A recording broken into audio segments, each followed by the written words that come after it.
اللهم ارحمنا بالقرآن واجعله لنا إماما ونورا وهدى ورحمة. Assalamu alaikum wa rahmatullahi wa barakatuhu. Allahumma faqihna fid deen. O Allah, grant me understanding of the deen. Ameen. Today we will start Juzz 5, and in Juzz 5 we will be continuing Surah An-Nisa. First, let's look the answer you have sent us. So the question I asked you yesterday was, what are the attributes of people of Jannah that are mentioned in Surah Ali Imran? There are about 6 such attributes. The first attribute being taqwa, which means fearing Allah. The second is that in every situation, easy or difficult, they spend for Allah. The third is that they control their anger, and not only they control their anger, but the fourth attribute is that they also forgive people's faults and cleanse their heart. The next is that they turn to Allah. Faults and mistakes happen, but they return to Allah. And the last attribute is instead of repeatedly sinning, they repent upon their sins. May Allah bless us all with all these attributes. Ameen. If we review the first quarter of Juzz 5, it starts with do not consume each other's wealth in a false way. This is a principle, and our whole lives can be viewed according to this principle. There are many different ways that wealth can be consumed in a false way, like borrowing something from someone and not returning it. To take a little bit of someone's wealth and exhibit laziness in that matter. To not fulfill the right of someone that falls upon me. To not distribute the inheritance as it should be done. All these things fall in the category of false consumption. So, whoever consumes someone else's wealth in a false way is as if he is filling his stomach with fire. After that, we are advised to save ourselves from major sins. If we refrain from major sins, then Allah will remove our minor sins. Now, what are the major sins? In Tafhimul Quran, Maulana Maududi has divided it into 3 parts. Whichever sin comes into these 3 categories is a major sin. The first category is to committing injustice with Allah, man or nafs, which means taking someone's right. Yesterday we learned that we should fear Allah. This is Allah's right. Worshipping Allah, obeying Allah, establishing the system given to us by Allah, obeying the messenger sent by Allah, obeying the book of Allah. All these things are Allah's right. Then Allah has assigned human rights over all of us. After that is the right of our nafs. That is, even my nafs has the right that I protect it from going to hell. And it is also the right of our nafs that I lead it on the path that Allah has shown. Any kind of taking someone's right falls into this category. The second category is fearlessness and arrogance from Allah. This is to obey someone instead of Allah, to put someone in competition of Allah, whether it is a government, a leader, our parents, anyone, a system or whatever. Putting anything in opposition of Allah falls into this category. The third category is worsening relationships and connections with other people, ibadullah. In all of the paras we have read till now, we have read over and over again about the good behavior with parents, good behavior with relatives, good behavior with neighbors, taking care of the poor. So the people who are connected to us, the more intimacy and compassion there is, the more rights they have. So the relationships and connections we have with them should not be spoiled. And if it is, then this also falls in major sins. So a lot of things reside within these categories.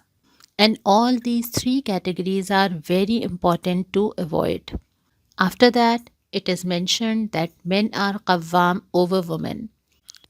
Up till now, we have read a 6th of the Quran, and every ayah we have read was about equality of men and women, being equal in birth, in worship, and having rights over each other. Only this ayah and the ayah regarding inheritance, which will come later in this para, are the small differences on the basis of which a family law system can be exist. So in this, men are qawwam over women because they spend their wealth. After that, Allah has repeated the same thing we read at least one time in almost every juz. Yesterday we read that you are those best people that have been taken for the guidance of this nation. And in this juz, it is said that on the day of judgment, Allah will bring one witness from each nation. All prophets will come and give testimony for their nation. The Holy Prophet Hazrat Muhammad sallallahu alaihi wasallam will bring to give evidence about his ummah. And after the Holy Prophet sallallahu alaihi wasallam, his ummah, me and you, we will bring to give evidence about how we spread the deen to people. After that, Allah has given the permission for tayammum. This is to say, it is a mercy of Allah subhanahu wa ta'ala that there are many such commands which, if are difficult to follow due to circumstances, that Allah has provided us with easier solutions. So tayammum is allowed so that if you are unable to find water, you can use purified sand to perform taharat and wuzu also. After that, a point has been told that Allah can forgive all other sins if He wills, but shirk will not be forgiven. To associate anyone with Allah as God or in worship, it is a sin that Allah can never forgive.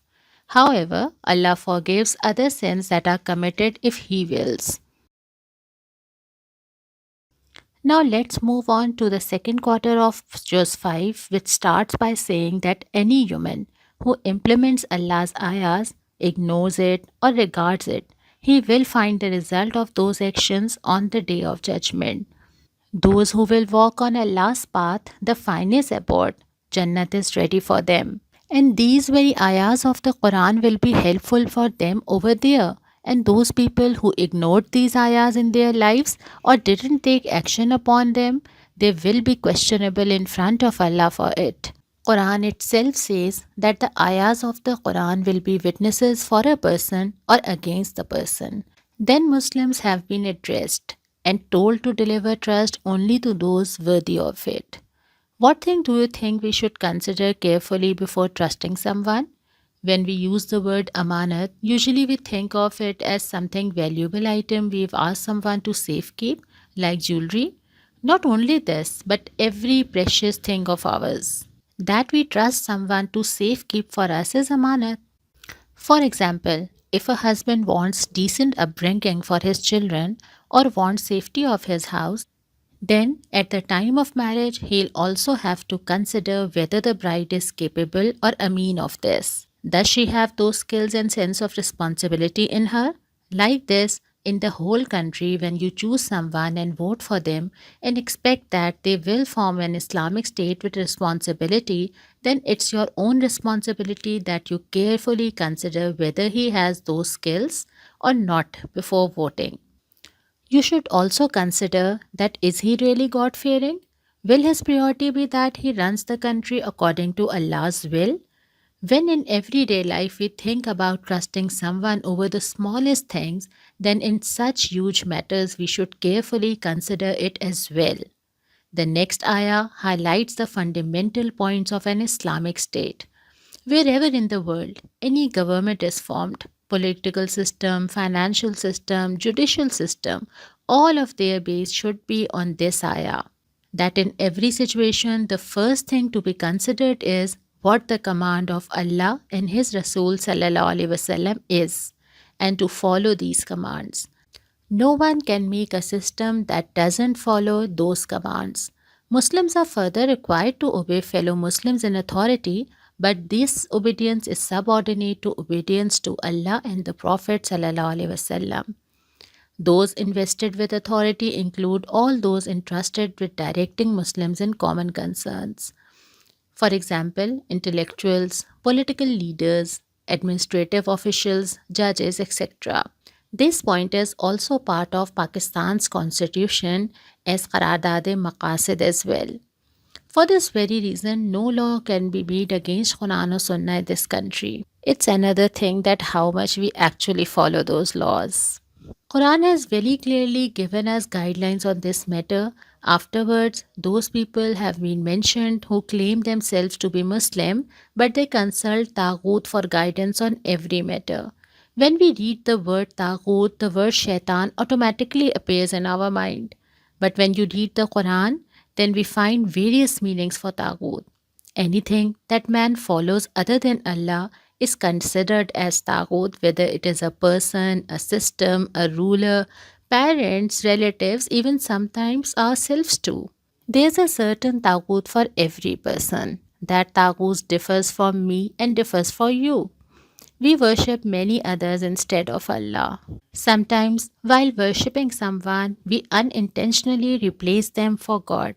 In short, not worshipping Allah and worshipping someone in His place is Taghut. The next principle is that without believing in the Rasul Sallallahu Alaihi Wasallam, our Iman is not complete.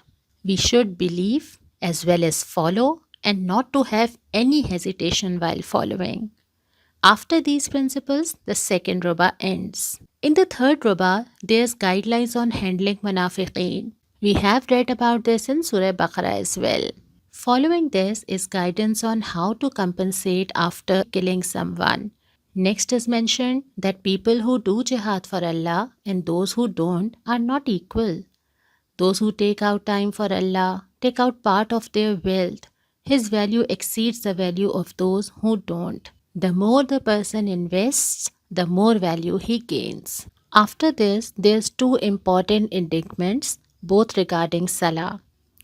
Salatul Qasr, meaning when on a journey, the Muslims have been told to shorten their salahs, and Salatul Khawf, meaning that when a war is ongoing and the Muslims are holding weapons, then how salah is to be carried out.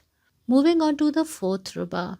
This ruba starts with the topic about any person that makes Shaitan his Lord instead of Allah. Then Allah has narrated the claims of Shaitan. He said that he will take a fixed proportion from every human, from his time, his wealth, his skills.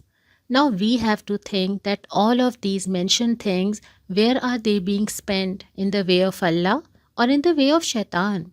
Shaitan also said that he will detract man and keep him busy in his worldly desires. He will always want more than he has.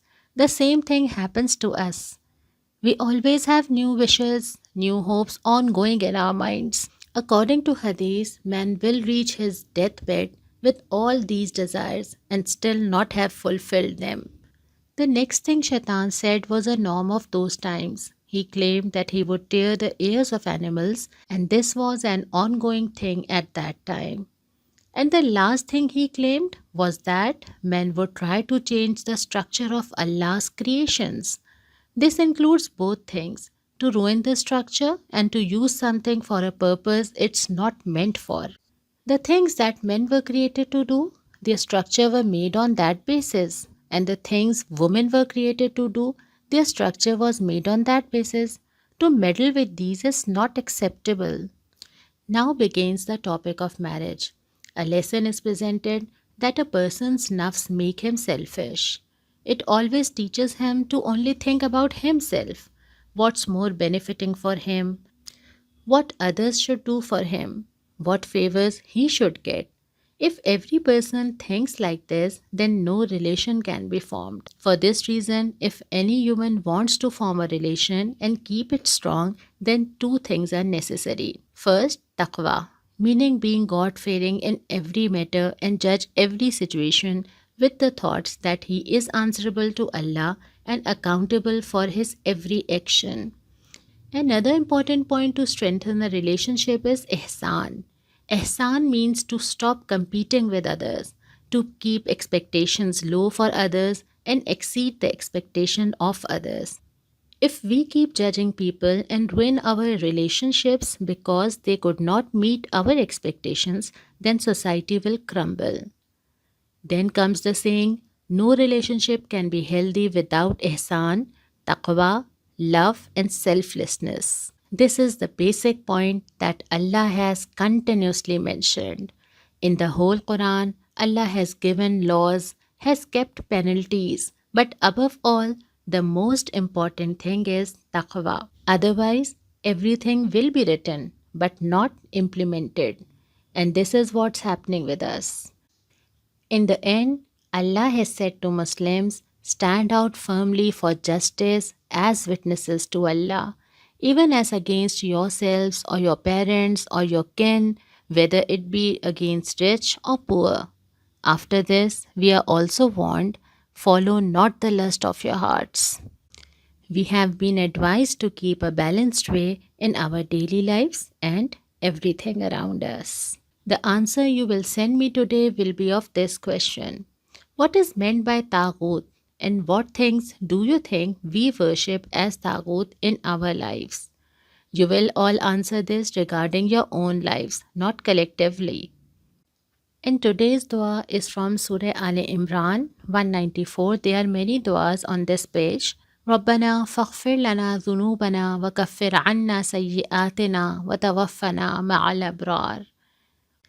We should all recite this dua and try to remember it. We'll end para 5 here. Assalamu alaikum wa rahmatullah.